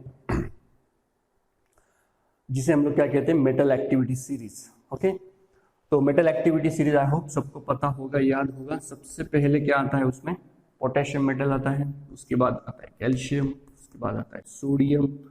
ओके, सोडियम के बाद क्या आता है, मैग्नीशियम, मैग्नीशियम के बाद आता है एल्यूमिनियम, जिंक, आयरन, और उसके बाद क्या आता है, हाइड्रोजन आता है। ओके, हाइड्रोजन के बाद क्या आता है, कॉपर। ओके, कॉपर के बाद आता है मर्क्यूरी, सिल्वर, गोल्ड, प्लैटिनम, ये सारे मेटल्स इसमें आ जाते हैं इस एक्टिविटी सीरीज में या इलेक्ट्रोकेमिकल सीरीज में। ये हमने ऑलरेडी पढ़ी है, 8 ग्रेड से पढ़ रहे हैं हम लोग इसको। अब देखो, ये बहुत ही शॉर्ट एक्टिविटी सीरीज है, बहुत ही शॉर्ट है, मतलब कुछ ही मेटल्स मैंने यहाँ पे दिखाए और तुम्हारे बुक में ही इतने ही दिखाए, लेकिन एक्चुअल अगर तुम लोग 11-12 का बुक देखोगे तो बहुत लंबी है, मतलब बहुत सारे मेटल्स इंक्लूडेड है इसमें। ओके, तो अभी के लिए इतनी काफ़ी है, इसीलिए बुक में इतनी ही दी है। ओके, इसकी कैरेक्टरिस्टिक सबको पता है, याद है। कैरेक्टरिस्टिक क्या बताती है कि जैसे जैसे टॉप टू बॉटम जाते हैं हम लोग, मेटल की एक्टिविटी क्या हो जाती है, डिक्रीज होने लगती है। एक्टिविटी डिक्रीज होती है मतलब क्या, उनकी रिएक्टिविटी कम होती जाती है। मतलब सबसे रिएक्टिव कौन है, पोटेशियम, सबसे कम रिएक्टिव कौन है, सिल्वर। सिल्वर के नीचे गोल्ड, प्लेटिनम भी है। तो सबसे ज्यादा रिएक्टिव पोटेशियम, सबसे कम रिएक्टिव सिल्वर। ओके, अगर इन दोनों में कंपैरिजन करें, सोडियम मैग्नीशियम, इनमें कौन ज्यादा रिएक्टिव है, जो नीचे वाला है, मैग्नीशियम ज्यादा रिएक्टिव है। ओके, और सोडियम कम रिएक्टिव है। याद रखना है, जो नीचे होता है वो कम रिएक्टिव होता है, कम रिएक्टिव होता है, सॉरी, मैग्नीशियम कम रिएक्टिव होगा, सोडियम ज्यादा रिएक्टिव होगा। जो नीचे होता है वो कम रिएक्टिव होता है, जो ऊपर होता है वो ज्यादा रिएक्टिव होता है। अब ये कैसे समझेगी, ये रिएक्टिव होना मतलब क्या होना है कि मेटल कैसे रिएक्ट होते हैं। ओके, अब मुझे आई होप ये सबको समझ में आया होगा कि अब मुझे बताने की जरूरत नहीं पड़नी चाहिए कि कोई भी एलिमेंट जो है केमिस्ट्री में, कोई भी एलिमेंट जो है वो रिएक्टिव क्यों होता है, वो रिएक्शन क्यों दिखाता है। मैंने फर्स्ट इसमें ही बता दिया था तुम लोगों को कि कोई भी एलिमेंट रिएक्टिव क्यों होता है, क्योंकि वो क्या करता है, इलेक्ट्रॉन लूज करता है या फिर इलेक्ट्रॉन एक्सेप्ट करता है। ओके, अब यहाँ पे तो सारे मेटल है, तो सारे के सारे क्या करेंगे, इलेक्ट्रॉन डोनेट ही करेंगे। Okay, no doubt. कोई भी एलिमेंट रिएक्टिव क्यों होता है, एक तो वो इलेक्ट्रॉन डोनेट करता है या फिर इलेक्ट्रॉन का क्या करता है, एक्सेप्ट करता है। तो ये पोटेशियम सबसे ज्यादा रिएक्टिव है, इसका मतलब क्या हुआ, वो क्विकली अपना इलेक्ट्रॉन दे देता है, क्विकली अपना इलेक्ट्रॉन लूज कर देता है। ओके, उसके नीचे का अगर देखोगे कैल्शियम, तो वो भी क्विकली इलेक्ट्रॉन लूज कर देता है, बट इतना क्विकली नहीं देता जितना पोटेशियम देता है। समझ में आ रही है बात। तो जैसे जैसे हम लोग नीचे जाते जाते जाएंगे तो वो मेटल जो है उतना इजीली इलेक्ट्रॉन नहीं डोनेट करते। समझ में आ रहा है रिएक्टिविटी मतलब क्या, रिएक्टिविटी मतलब क्या कि कोई भी इसमें से कौन सा मेटल जल्दी इलेक्ट्रॉन देता है, जितना जल्दी इलेक्ट्रॉन डोनेट करेगा उतना ज्यादा वो रिएक्टिव होगा। तो पोटेशियम सबसे रिएक्टिव क्यों है, क्योंकि वो बहुत ही जल्दी इलेक्ट्रॉन दे देता है। और सिल्वर कम रिएक्टिव क्यों है सबसे, क्योंकि वो अपना इलेक्ट्रॉन जल्दी देता नहीं। दो इट इज मेटल, दो सिल्वर इज मेटल, बट वो अपना इलेक्ट्रॉन जल्दी देता नहीं है। ओके, समझ में आया सबको। अब देखो, यहाँ पर तुम्हारे बुक में एरो ड्रॉ करके दिया है। कैसे एरो दिया है कि देखो, ये एरो क्या इंडिकेट कर रहा है, रिएक्टिविटी इंडिकेट कर रहा है। अब इसमें और एक बात है जो हमें समझनी है, क्या कि देखो, पोटेशियम अपना इलेक्ट्रॉन बहुत ही क्विकली डोनेट करता है। पोटेशियम क्विकली इलेक्ट्रॉन दे देता है और क्या बना देता है, K+ और इलेक्ट्रॉन। वैसे ही सिल्वर भी क्या करता है, सिल्वर भी अपना इलेक्ट्रॉन लूज करता है, सिल्वर भी अपना इलेक्ट्रॉन दे देता है। बट जैसे मैंने बताया कि इलेक्ट्रॉन जल्दी कौन देगा, पोटेशियम देगा, सिल्वर इतने जल्दी इलेक्ट्रॉन नहीं देगा। करेक्ट है। तो इसमें हमें क्या समझना है कि जैसे हमने इलेक्ट्रोलिसिस की प्रोसेस देखी, उसमें से अगर मान लो कि तुम्हारे पास जो सॉल्यूशन है, इलेक्ट्रोलाइट का सॉल्यूशन है, उसमें तुम्हारे पास K+ है और Ag+ है, दो आयन प्रेजेंट है, दोनों पर पॉजिटिव चार्ज। तो दोनों पर पॉजिटिव चार्ज है तो वो किसकी तरफ अट्रैक्ट होंगे, निगेटिव इलेक्ट्रोड की तरफ। निगेटिव चार्ज किस पर होता है, कैथोड पर होता है। तो दोनों के दोनों कैथोड की तरफ अट्रैक्ट होंगे। और कैथोड पर क्या होता है, हमने देखा कैथोड पर क्या होता है, रिडक्शन होता है, याद रखना है। कैथोड पर रिडक्शन होता है मतलब गेन ऑफ इलेक्ट्रॉन होता है। तो दोनों क्या करेंगे, इलेक्ट्रॉन एक्सेप्ट करेंगे। तो K+ जब इलेक्ट्रॉन एक्सेप्ट करेगा तो क्या बन जाएगा, K बन जाएगा। और सिल्वर आयन जब इलेक्ट्रॉन एक्सेप्ट करेगा तो सिल्वर बन जाएगा, दैट इज Ag। अब ये तो हमने देख लिया कि इन दोनों में से कौन जल्दी इलेक्ट्रॉन डोनेट करता है, पोटेशियम देता है। अब हमें उल्टा सोचना है कि यहाँ पर वो इलेक्ट्रॉन डोनेट कर रहे हैं और कैथोड पर जैसे ही वो अट्रैक्ट होते हैं वहां पर क्या करना पड़ेगा, उनको इलेक्ट्रॉन एक्सेप्ट करना पड़ेगा, क्योंकि कैथोड उनको इलेक्ट्रॉन देता है। तो अब क्वेश्चन ये है कि इन दोनों में से कौन जल्दी इलेक्ट्रॉन एक्सेप्ट करेगा, पोटेशियम जल्दी एक्सेप्ट करेगा या सिल्वर जल्दी एक्सेप्ट करेगा। इट्स वेरी इंपॉर्टेंट, सोचो जरा इस पे। हमने यहाँ पे देखा पोटेशियम बहुत ही जल्दी इलेक्ट्रॉन लूज कर देता है, सिल्वर इतना जल्दी लूज नहीं करता, इसलिए वो कम रिएक्टिव है, ये ज्यादा रिएक्टिव है। अब इलेक्ट्रॉन जब लेने की बारी आएंगे, एक्सेप्ट करने की जब बारी आएंगी, तो कौन जल्दी एक्सेप्ट करेगा, पोटेशियम एक्सेप्ट करेगा जल्दी या सिल्वर एक्सेप्ट करेगा। ओके, तो लिसन द आंसर। तो जल्दी कौन एक्सेप्ट करेगा, सिल्वर एक्सेप्ट करेगा। सिल्वर क्यों एक्सेप्ट करेगा, क्यों, उसका रीजन ये है कि पोटेशियम इलेक्ट्रॉन एक्सेप्ट नहीं करेगा क्योंकि पोटेशियम आयोनिक फॉर्म में रहना पसंद करता है।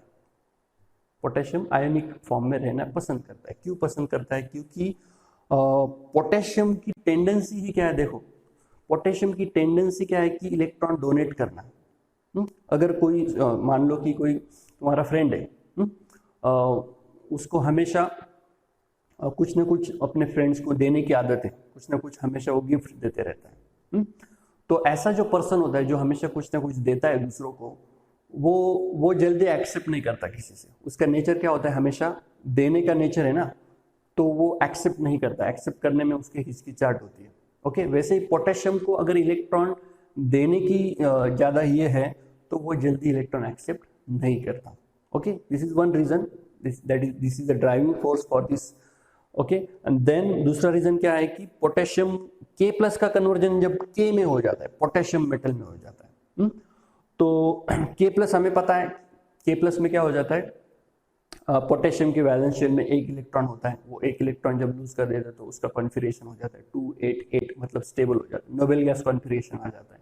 तो K+ ज्यादा स्टेबल है K से। ओके, तो ये दूसरा रीजन ये भी है, stability. K+ is more stable then K। लेकिन कब तक याद रखना है, कब तक, जब तक ये सॉल्यूशन स्टेट में। जनरली आयंस स्टेबल नहीं होते उसके एटम से, आयंस ज्यादा स्टेबल नहीं होते, लेकिन ये सॉल्यूशन में हो रहा है इसीलिए K+ ज्यादा स्टेबल है K से। ओके, समझ में आया। तो जल्दी कौन डिस्चार्ज होगा, सिल्वर जल्दी डिस्चार्ज होगा, किसके ऊपर, कैथोड के ऊपर, और पोटेशियम इतना जल्दी डिस्चार्ज नहीं होता है। तो इसको हमें ऐसे समझना है कि ये जो ऊपर वाले मेटल्स है ये जल्दी डिस्चार्ज नहीं होती, डिस्चार्ज विथ डिफिकल्टी, और ये जो है वो नीचे वाले डिस्चार्ज इजीली। याद रखना है, जो नीचे वाले मेटल है वो जल्दी डिस्चार्ज होते हैं और ऊपर वाले जो है वो जल्दी डिस्चार्ज नहीं होते। ओके, और इनकी टेंडेंसी क्या होती है, loses electron easily, loses electron easily. कौन जल्दी इलेक्ट्रॉन डोनेट करता है, ऊपर वाले मेटल डोनेट करते हैं। ओके, और नीचे वाले जो मेटल्स है वो लूजेस इलेक्ट्रॉन नॉट इजीली। ये बहुत ही इंपॉर्टेंट है, बहुत ही इंपॉर्टेंट है ये दो पॉइंट याद रखना है। जो नीचे वाले हैं जल्दी डिस्चार्ज होते हैं, ओके, जो ऊपर वाले हैं जल्दी डिस्चार्ज नहीं होते हैं। जो ऊपर वाले हैं वो क्विकली इलेक्ट्रॉन डोनेट करते हैं, जो नीचे वाले हैं वो जल्दी इलेक्ट्रॉन डोनेट नहीं करते, सॉरी जल्दी इलेक्ट्रॉन, करेक्ट, जल्दी इलेक्ट्रॉन लूज नहीं करते। Okay, this is very important point for the electrochemical series. Okay, अब जैसे ये हमने मेटल की एक्टिविटी सीरीज की, वैसे ही कुछ एनायंस की भी, ये सारे क्या फॉर्म करते हैं, कैटायंस फॉर्म करते हैं। एनायंस की भी एक्टिविटी सीरीज है, कौन सी है देखो। सबसे पहले ऊपर आता है, सबसे पहले आता है SO4 that is sulphate. Sulphate के बाद आता है नाइट्रेट, 4-5 ही है इसमें, नाइट्रेट, उसके बाद आता है कार्बोनेट, फिर आता है क्लोराइड, ब्रोमाइड, आयोडाइड और लास्ट में आता है हाइड्रोक्साइड। ओके, ये एनायन की सीरीज है, जैसे मेटल एक्टिविटी सीरीज है वैसे ये एनायन के लिए भी सीरीज है। मतलब क्या कि हमने देखा कंपैरिजन कि अगर मैंने बताया कि K+ अगर सॉल्यूशन में है, सिल्वर सॉल्यूशन में, Ag+ सॉल्यूशन में, तो कौन जल्दी ये होगा, डिस्चार्ज होगा। ओके, तो वैसे ही ऐसा भी हो सकता है कि इन आयन में से, इन एनायन में से भी 2 आयन प्रेजेंट रह सकते हैं सॉल्यूशन में। जैसे तुम लोगों ने अगर वाटर का हमने देखा पहले केस में, वाटर का हमने देखा कि वाटर में पहला जो एग्जांपल देखा ना KCl का, उसमें क्या क्या आयन थे, 4 आयन थे, K+, Cl-, H+ and OH-। Okay, तो OH- भी था उसमें और Cl- भी था। ओके, तो अगर ऐसे 2 आयन अगर सॉल्यूशन में आए तो पहले कौन डिस्चार्ज होगा? तो तुम्हें ये याद रखना है कि जैसे हम लोग टॉप टू बॉटम आते हैं, तो जो नीचे वाले हैं वो जल्दी डिस्चार्ज होते हैं। जैसे यहां पर हमने देखा, जो नीचे वाले हैं वो जल्दी डिस्चार्ज होते हैं। तो मैं यहां पे लिखता हूं डिस्चार्ज इजीली, और ये डिस्चार्ज विथ डिफिकल्टी। ओके, मतलब इतने जल्दी वो डिस्चार्ज नहीं होंगे। ओके, तो जैसे हमने KCl में पहले एग्जांपल में देखा था कि OH- था उसमें और Cl- था, और वहां पे मैंने क्या किया था, Cl- को डिस्चार्ज किया था। लेकिन अकॉर्डिंग टू दिस सीरीज कौन डिस्चार्ज होना चाहिए वहां पर? OH- डिस्चार्ज होना चाहिए। समझ में आया सबको? सो दिस ये जो 2 सीरीज है ये बिल्कुल रट लेनी है, बिल्कुल भी रट लेनी है, एकदम याद रखनी है। रात को, आधी रात को भी उठाए तो भी तुम लोगों को ये याद रहनी चाहिए। ओके, उनकी पोजीशन याद रहनी चाहिए। ओके, तो ये मैं ऐसे ही रहने देता हूं। ओके, तो इसके बाद जो हमें देखना है वो है very important topic of this chapter, that is selective discharge. तो अब हमें क्या देखना है? Selective discharge. सिलेक्टिव डिस्चार्ज मतलब क्या? अब देखो, वर्ड में ही मीनिंग छुपा है। डिस्चार्ज मतलब हमें पता है क्या, थोड़ा एनर्जी पर डिस्चार्ज होता है। सिलेक्टिव डिस्चार्ज, सिलेक्टिव डिस्चार्ज वैसे जैसे मैंने कंपेयर किया था कि KCl के केस में, KCl में K+ भी है और H+ भी है। तो इसमें से कौन किसको हमने डिस्चार्ज किया था? K+ को डिस्चार्ज किया था, H+ को नहीं किया था। ओके, तो इसके हमें अब क्या देखने हैं? रूल स्टडी करने हैं। ओके, 3-4 रूल्स है वो स्टडी करने हैं।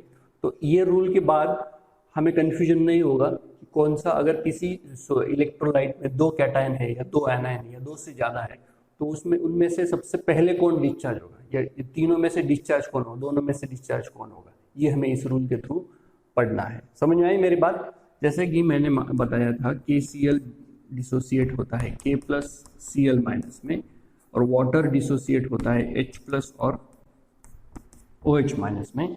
तो हमारे सॉल्यूशन में 2 कैटायन है और 2 एनायन है।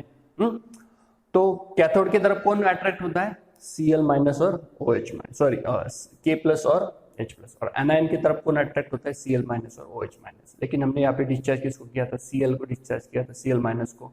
और कैथोड की तरफ किसको अट्रैक्ट किया था, किसको डिस्चार्ज किया था? K को। तो क्वेश्चन ये आता है कि OH और H को क्यों नहीं किया था हमने? ओके, तो ये हमें अब स्टडी करने हैं, रूल स्टडी करने हैं, बहुत ही इंपॉर्टेंट है।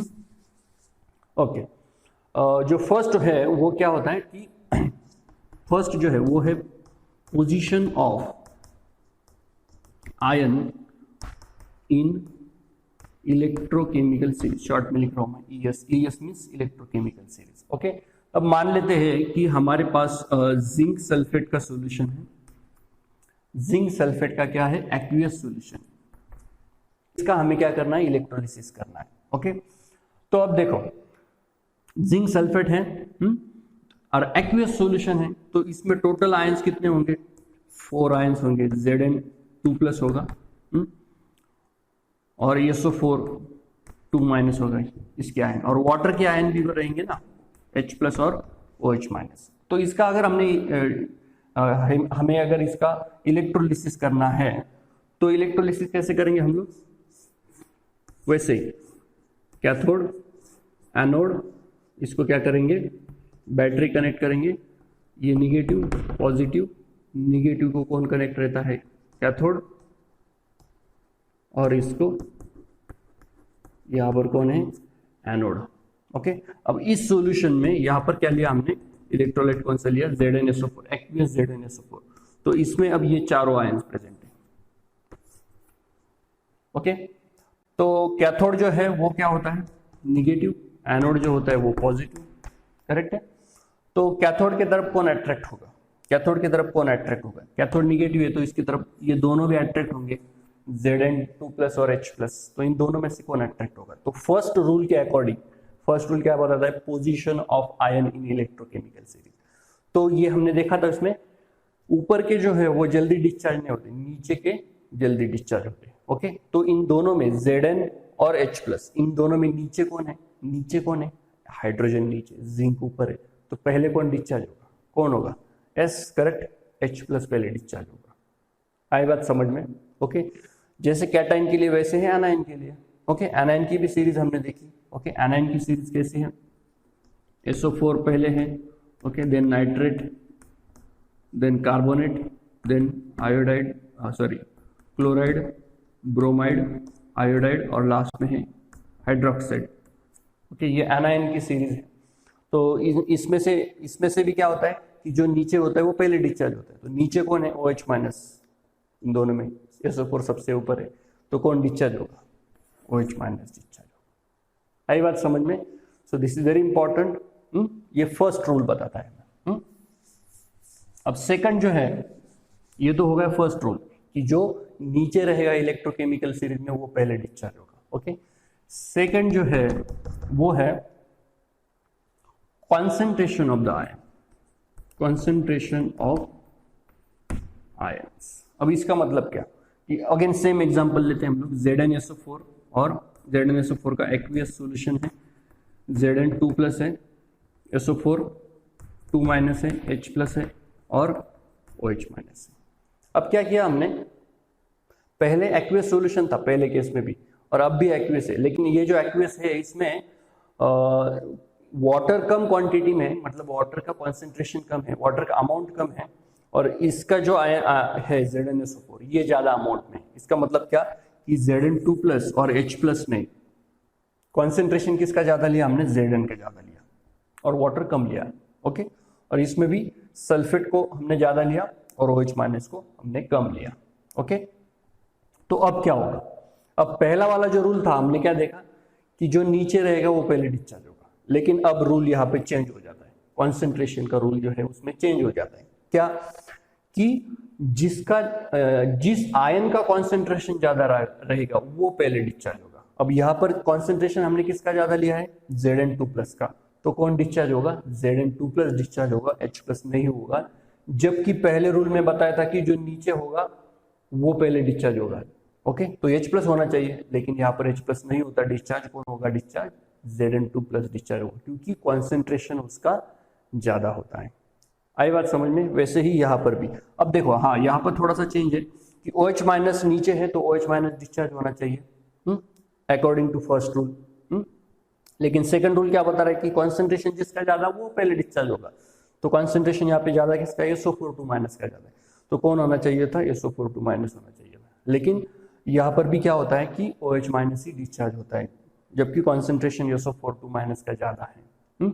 ऐसा क्यों होता है, क्योंकि OH- देखो बहुत ज्यादा गैप है दोनों में, SO4 सबसे टॉप में है। ओके, याद रखना SO4 का कभी भी डिस्चार्ज नहीं होता, उसके लिए बहुत ही हार्श कंडीशन लगती है उसके लिए। SO4 जनरली डिस्चार्ज नहीं होता है इलेक्ट्रोलिसिस में, याद रखना है। तो यहाँ पर भी क्या होगा, OH- डिस्चार्ज होगा, थोड़ा सा यहाँ पे अलग है, ये याद रखना है। और लास्ट जो है थर्ड फैक्टर, रूल नहीं है एक्चुअली, हम लोग इसको फैक्टर बोलेंगे। थर्ड फैक्टर जो है नेचर ऑफ इलेक्ट्रोड। तो ये जो इलेक्ट्रोड यूज करते हैं हम लोग, कैथोड और एनोड, जैसे क्या कहते हैं, कैथोड एनोड को क्या कहते हैं, इलेक्ट्रोड कहते हैं। तो इसका नेचर पर भी डिपेंड होता है कि कौन सा आयन पहले डिस्चार्ज होगा। तो जैसे मान लो कि ये कैथोड है, एनोड है, निगेटिव पॉजिटिव, कैथोड एनोड, और यहाँ पर इलेक्ट्रोलाइट प्रेजेंट है सपोज।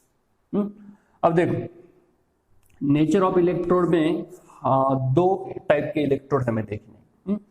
एक होता है एक्टिव इलेक्ट्रोड और दूसरे होते हैं इनर्ट इलेक्ट्रोड। एक्टिव इलेक्ट्रोड और इनर्ट इलेक्ट्रोड। अब इनर्ट इलेक्ट्रोड सिर्फ दो है, याद रखने। पहला है कार्बन इलेक्ट्रोड है, कार्बन का बना हुआ जो इलेक्ट्रोड है इनर्ट, या कार्बन के इलेक्ट्रोड को ग्राफाइट इलेक्ट्रोड भी बोलते हैं, ग्राफाइट का इलेक्ट्रोड। और जो दूसरा है वो है प्लेटिनम का जो इलेक्ट्रोड है, हमें पता है प्लेटिनम क्या है, नोबेल मेटल है, जल्दी रिएक्ट नहीं होता किसी के साथ, तो प्लेटिनम भी क्या है, इनर्ट। ये दो इलेक्ट्रोड तुम्हें याद रखने, ये दो इलेक्ट्रोड क्या होते हैं, इनर्ट होते हैं, ये कभी भी रिएक्ट नहीं होते।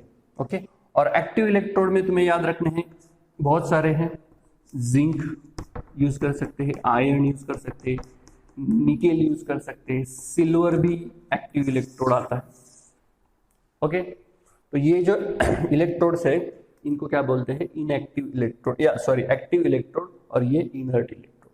ओके, तो अब इसको जरा हमें देखना है, ये याद रखो।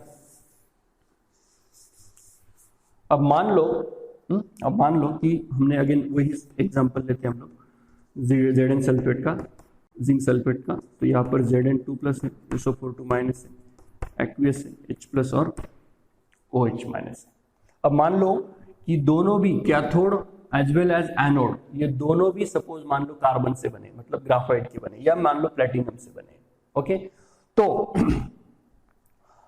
अब इस सॉल्यूशन में ये 4 आयंस प्रेजेंट हैं। तो अगर दोनों भी इलेक्ट्रोड ग्राफाइट से बने हैं तो इन चारों में से पहले कौन डिस्चार्ज होगा, ये किस पर डिपेंड करेगा, पहले दो रूल पर डिपेंड करेगा, पहले दो फैक्टर पर डिपेंड करेगा। इसमें जब इलेक्ट्रोड जो है वो ग्राफाइट होंगे तब, ओके, तब according to this two factor ions will be discharge. मतलब क्या कि पहले रूल के हिसाब से जो नीचे होगा वो डिस्चार्ज होगा। अब ऐसा मान लो कि यहाँ पे सेकंड फैक्टर भी नहीं है, मतलब हमने इक्वल कॉन्सेंट्रेशन में लिया है, मतलब जितना Zn2+ का कॉन्सेंट्रेशन है उतना ही H+ का है, जितना SO4 है उतना ही OH- का है। ओके, तो ऐसी केस में H+ और Zn2+ ये दोनों भी किसकी तरफ अट्रैक्ट होंगे, कैथोड की तरफ अट्रैक्ट होंगे। ओके, पर लेकिन दोनों में से कौन डिस्चार्ज होगा, पहले H+ होगा क्योंकि वो नीचे है। ओके, जबकि कॉन्सेंट्रेशन हमने सेम लिया है तो ये फैक्टर यहाँ पर एप्लीकेबल नहीं होता है, तो कौन डिस्चार्ज होगा, H+ डिस्चार्ज होगा। ओके, ये कौन सी केस में है, जब इलेक्ट्रोड तुम्हारे इनर्ट इलेक्ट्रोड रहेंगे, तो प्लेटिनम या फिर ग्राफाइट का। ओके, लेकिन अब हम लोग जरा दूसरी केस देखते हैं। मतलब ये कैथोड और एनोड हमने मान लो कि जिंक के लिए, जिंक भी क्या है, एक्टिव इलेक्ट्रोड है, zinc, nickel, copper, okay, silver, ये क्या है, एक्टिव इलेक्ट्रोड से। अब मान लेते हैं कि ये जिंक से बने दोनों भी। ओके, तब क्या होगा, देखो, अब दोनों भी क्या है, इलेक्ट्रोड एक्टिव है। हमें पता है कि एनोड पर क्या होता है, एनोड पर ऑक्सीडेशन होता है, और कैथोड पर क्या होता है, रिडक्शन होता है। ओके, अब जैसे ही इलेक्ट्रिक करंट पास, हम लोग बैटरी से करंट पास करना स्टार्ट करेंगे, ओके, तो क्या होगा, कैथोड की तरफ कौन अट्रैक्ट होगा, Zn2+ अट्रैक्ट होगा और H+ अट्रैक्ट होगा, करेक्ट है कि नहीं। और एनोड की तरफ कौन अट्रैक्ट होगा, SO4 और OH-। जब जैसे कि मैंने बताया SO4 डिस्चार्ज नहीं होता, OH- ही डिस्चार्ज होता है यहाँ पर। ओके, तो OH- इस पर डिस्चार्ज हो जाएगा। लेकिन कैथोड का क्या होता है, देखो कैथोड पर मैंने बताया, कैथोड पर क्या होता है, रिडक्शन होता है। तो कैथोड की तरफ कौन अट्रैक्ट होता है, Zn2+, H+, दोनों भी डिस्चार्ज होते हैं, दोनों भी अट्रैक्ट होते हैं। तो डिस्चार्ज कौन होता है, लेकिन H+ डिस्चार्ज होता है। लेकिन अब थोड़ा सा चेंज हो चुका है, क्या कि ये कैथोड नहीं, ये कैथोड किसका बना है, जिंक का बना है। जिंक क्या है, एक्टिव इलेक्ट्रोड। तो क्या होता है कि ये जो H+ था सॉल्यूशन, H+ जो है वो डिस्चार्ज होना चाहिए ना, क्योंकि H+ नीचे है तो वो डिस्चार्ज होना चाहिए कैथोड पर, लेकिन ऐसा नहीं होता है। उल्टा उसके अलावा क्या हो जाता है, ये जो जिंक कैथोड जो है, जिंक का बना हुआ है, वो खुद आयोनाइज हो जाता है, वो खुद आयोनाइज हो जाता है। मतलब कैसे कि Zn का ये जो कैथोड है ये अपने 2 इलेक्ट्रॉन लूज कर देता है। ओके, जबकि क्या होना चाहिए था, H+ इसके ऊपर डिपॉजिट होना चाहिए। समझ में आ रही है मेरी बात, H प्लस इस पर डिस्चार्ज होना चाहिए था कि नहीं, अकॉर्डिंग टू रूल हमने जो देखा। ओके, कैथोड पर निगेटिव चार्ज होता है, करेक्ट है। कैथोड पर निगेटिव है तो ये दो पॉजिटिव है, तो दोनों अट्रैक्ट होने चाहिए कैथोड की तरफ, दोनों भी अट्रैक्ट भी होते हैं, नो डाउट। ओके, लेकिन डिस्चार्ज कौन होना चाहिए था, H प्लस डिस्चार्ज होना चाहिए था, क्योंकि वो नीचे है एक्टिविटी सीरीज में। ओके, लेकिन वो डिस्चार्ज नहीं होता। उल्टा क्या होता है, ये जिंक जो है, जो कैथोड है, जो जिंक का बना हुआ है, वो खुद आयोनाइज हो जाता है। कैसे आयोनाइज होता है, ऐसे आयोनाइज, अपने 2 इलेक्ट्रॉन लूज होते हैं। मतलब क्या हो रहा है कि अब सॉल्यूशन में आयन ऐड हो रहे हैं, सॉल्यूशन में आयन ऐड हो रहे हैं, यहां से Zn2 प्लस ऐड हो रहे हैं। ऑलरेडी Zn2 प्लस था सॉल्यूशन में, लेकिन और ज्यादा Zn2 प्लस इसमें ऐड हो रहे हैं। और H प्लस डिस्चार्ज होगा, डिस्चार्ज का तो कोई सवाल ही नहीं, क्योंकि खुद कैथोड आयोनाइज हो रहा है सॉल्यूशन में। आया समझ में?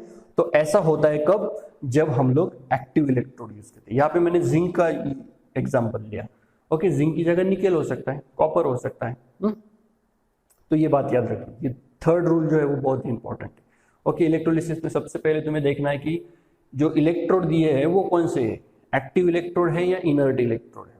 Okay, second concentration of ion, second factor, जिसका ज्यादा कॉन्सेंट्रेशन रहेगा वो पहले डिस्चार्ज होगा, फिर चाहे वो नीचे हो या ऊपर हो कोई फर्क नहीं पड़ता, जिसका कॉन्सेंट्रेशन ज्यादा रहेगा वो पहले डिस्चार्ज होगा। और जो फर्स्ट फैक्टर के अकॉर्डिंग जो नीचे होगा वो पहले डिस्चार्ज होगा। Okay, so these are the 3 factors which are important to understand. इसके बाद ये यहाँ पर तुम्हारे चैप्टर का फर्स्ट पार्ट कंप्लीट होता है। सेकेंड पार्ट में अब हम लोग जितना भी अब तक पढ़ा उसका यूज करके कुछ इलेक्ट्रोलाइट्स का एग्जाम्पल लेंगे और उनका इलेक्ट्रोलिसिस करेंगे। ओके, कुछ एग्जाम्पल्स लेंगे हम लोग, उनका इलेक्ट्रोलिसिस करेंगे। ये सेकंड पार्ट में देखेंगे हम लोग, क्योंकि ये वीडियो बहुत लंबा हो जाएगा।